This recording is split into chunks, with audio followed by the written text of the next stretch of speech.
He's been fighting for his conscience rights, his religious liberty rights. He's been fighting for his right to raise his son as his son.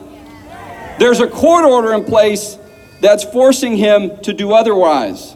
That's allowing his son to be transitioned and raised as a girl. We found out, we're not sure that there's anything in law that addresses this issue. So we wanted you to hear from Jeff Younger today to tell you why this issue is so important. Jeff, if you'll come to the stage.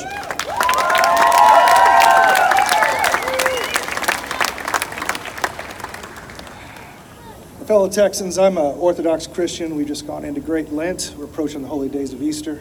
I'm a sinner. Please forgive me. God forgives. I forgive. May God forgive us all. Is that better? All right, get your phone out. Go to savejames.com and follow along with this. You're not going to believe half this. You're going to have to check it out. 6 years and 10 months ago, the good Lord gave me 2 sons. I named them James and Jude after the brothers of Jesus. They were baptized and dedicated to a life in Christ. My ex-wife, Ann Georgelis, she's a pediatrician in Capel, Texas, divorced me. She got primary custody of the children. And starting around the age of 2, she began saying that James was really a girl. My son started telling me that he had a girl's brain in a boy's body. When he got older, Ann Georgelis registered my son James in school in the Capel School District, Pinkerton Elementary. He's known there by a fake girl named Luna. He uses the girl's bathroom. He wears a dress. All of his authority figures tell him he's a girl, except me. Yet James has never, not once, ever, come to me and presented it to himself as a girl. He's always a boy with me. He's a normal, roughhousing boy. In fact, his favorite activity is wrestling and boxing, and he's a darn good boxer, I'll tell you that. Now, Ann Georgelis also enrolled James when he was 5 years old into a clinic, the Genesis Clinic. And they do sex change operations on children in Dallas, Texas. I see some of you don't believe that. Get your phones out. GENECIS Clinic in Dallas, Texas. And you'll see pictures of children they have done sex change surgeries on. He's on something called the Dutch Protocol, and it's a 3-step walk to hell.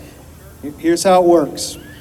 Number 1, they socially transition the child. They've already done that to my son. He's presented as a girl to the world when he's with his mother, although he's always a boy with me. Number 2, they suppress puberty with extremely strong hormone drugs that castrate males, make them infertile, and halt the growth of their sexual organs. That can happen as early as 8 years old. My son's got about 2 years, and I'm struggling to make this practice illegal in the state of Texas. As early as 15, he can be surgically transitioned. They will remove his penis, create a fake vagina. He will be condemned to a life of banishment, despair, and up to, depending on the stats you look at, up to 60% of post-op transsexuals commit suicide. That's the life Ann Georgelis has in mind for my son. I've resisted it with everything I have, all my money, all my time, everything. So she went to court. She filed a motion to effectively terminate my parental rights. Here's what she's asked the court to do. Jail me if I say James is a boy or present him as a boy to any of you.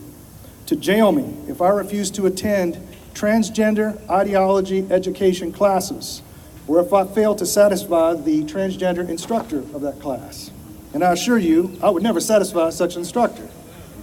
Jail me if I use male pronouns for my son or allow others to do so. She also asked the court to jail me if I don't pay for all this, because currently in the state of Texas, that's all considered medical child support, and I'll go to prison for it.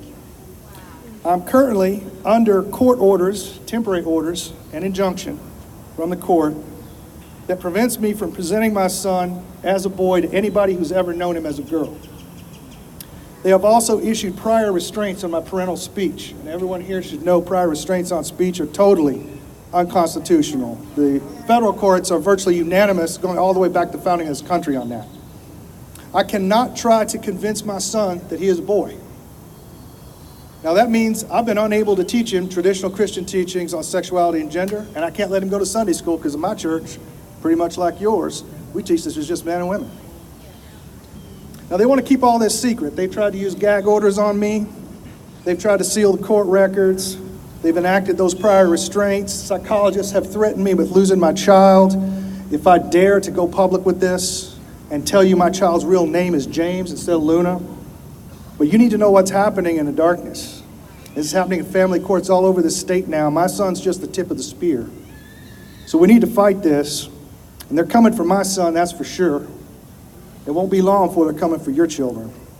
If you go to savejames.com, you can see lots of quotes from parents where they got this stuff at day camps, summer camps, daycare, and at school. It's coming. I'm telling you, it's coming. Well, thank you for listening, caring. Please pray for my son. His name is James Damianos Younger.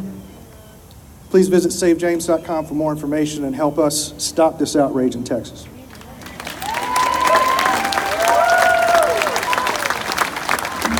Thank you, Jeff. What a powerful, relevant, and important personal testimony. I want to just do a brief recognition to our